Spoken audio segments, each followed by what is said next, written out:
Okay, so we're back, and as I promised you last Vena Teaches, I was going to teach you or tell you a little bit about some of the traditions we have going into New Year and why we do the things we do on New Year's Day.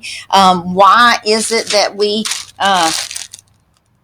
eat black-eyed peas, collard greens? Why is it that we drink sometimes cheap champagne?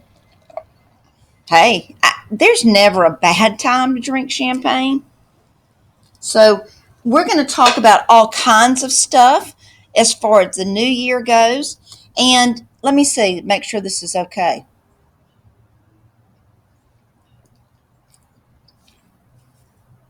It's not bad. All right. 2020 is coming to a close. And I don't know about you, but I'm kind of grateful. There's been a lot of great things in our lives, personally, in our family, that have happened in 2020. We got closer as a family. We spent a lot of time together that we normally would not have spent together. So, yes, there have been some incredible things in 2020. But I think that people are ready to see what happens in 2021, and that is not that far away. Now, I want to talk to you about what is going to happen on January 1st across most southern homes in the United States and probably in other places across the United States because the trend has moved up north and west. Okay, so here is what is happening January 1 at the Everett House. We will be eating black-eyed peas, collard greens.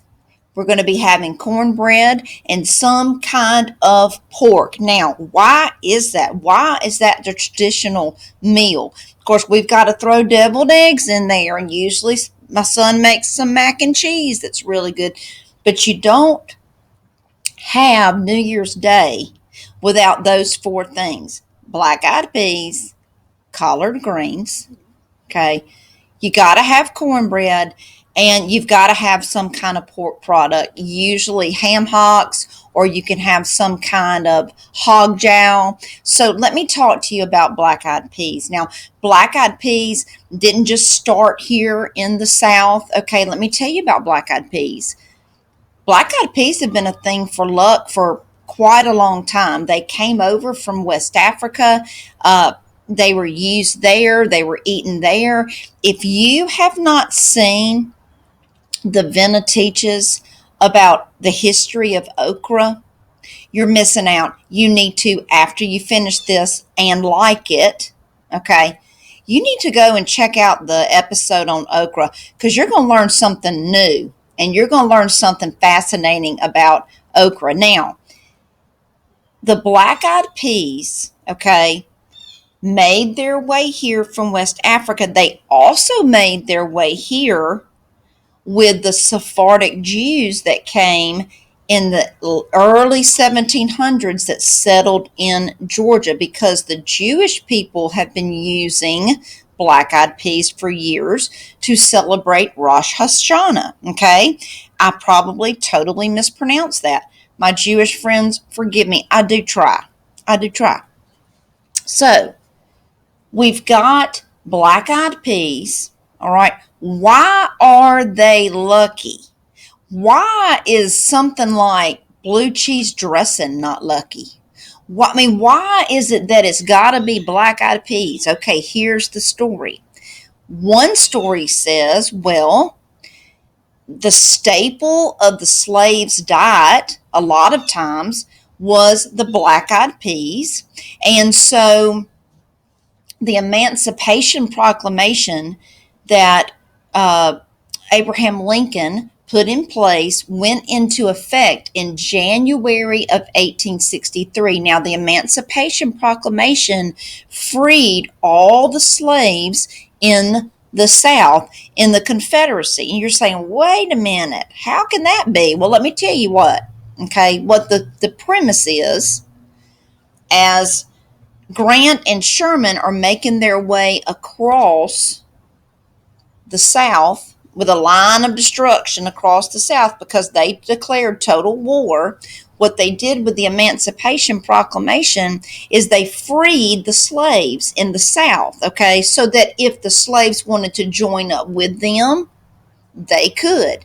It is kind of an interesting fact, isn't it, that slavery was illegal in the Confederacy before it was illegal in the United States of America.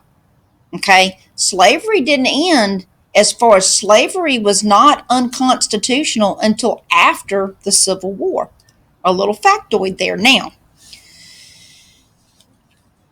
supposedly the slaves celebrated on January 1st, 1863 by eating black-eyed peas, so that's carried over. Another tale, which I think is probably true, is that when Tecumseh Sherman, or the Shermanator, made his way down into the deep South, cutting a path of destruction up to get Richmond, okay, the capital of the CSA, second capital, there were stores and stores and silos of black-eyed peas and pork, salt pork. And he just did not think that that was fit for human consumption. He thought that was only for the animals. So he didn't touch it. So what that did is it left the soldiers coming back food. And they saw that as lucky to have this food, this pork and this bowls and bowls of black-eyed peas. They also say black-eyed peas, if you've never cooked them, okay, sometimes you can get fresh black-eyed peas from the farmer's market, but a lot of times you get dried bags of peas and you soak them in water. And what happens with the pea is that it goes from small and it gets big, and that's what they want to happen to your wallet, right? That's what I want to happen to my wallet. Okay, they show prosperity in soaking up the water. So that is part of the plate for January 1 is the black-eyed peas. Sometimes you have Hoppin' John, something that goes with it. And then the collard greens, okay, they are green. Obviously, look at the name, turnip greens, collard greens, mustard green. That's the color of what? Money. Cornbread just goes with it. And so people say, well, that's the color of gold. I'll take it. I'll take it. Now, listen, they also say that sometimes you cook your collard greens or your black-eyed peas with a penny or a dime in it at the bottom of the bowl, okay, or the bottom of the pot, and whoever gets that in their plate has extra luck. If they don't choke. See, there's that. I don't know. We don't do that.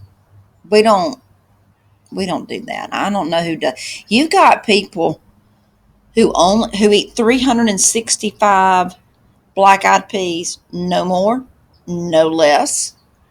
Okay, they're that superstitious. Now, we're pretty superstitious about stuff like this. I'm going to just admit it. We have those four things. The ham hock, see, ham or pork just gets bigger and bigger and bigger, right? And that's what they want to happen to their wallets. That's what we want to happen to our bank account. A lot of people want to equate success with money.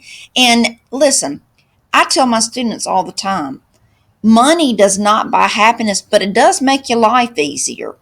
When you have food on the table and you have a warm bed to sleep in, okay, it does make your life easier. The love of money, okay, the love of money is the root of all evil, not money. Okay, money makes your life easier, doesn't buy happiness, but there's no reason to not strive to have some of the creature comforts, right? Now, so with January 1, what are you going to eat Are you a believer? Do you believe that you need to have the collard greens, the black-eyed peas, the cornbread? Do you think you need to have hog jowl or ham hocks? Or do you just put ham in there? I tell you what we've been doing is making pork belly.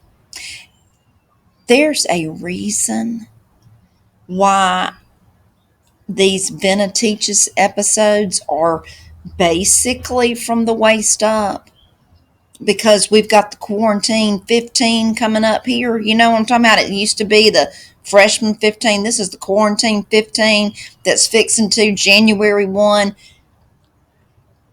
It's going to be a new day. We got to get rid of the quarantine 15. But on New Year's Day, we will be eating a feast for good luck. Now, sometimes you got to make your own luck, okay? You've got to make your own luck. You've got to work hard. You can't just expect things to fall right in your lap. You have to work at your dreams. You have to work at what you want. And maybe, just maybe, that little bit of luck that you need comes your way. And you know what I'm going to be doing? I'm going to be praying that everyone has a great new year, a great 2021, including myself.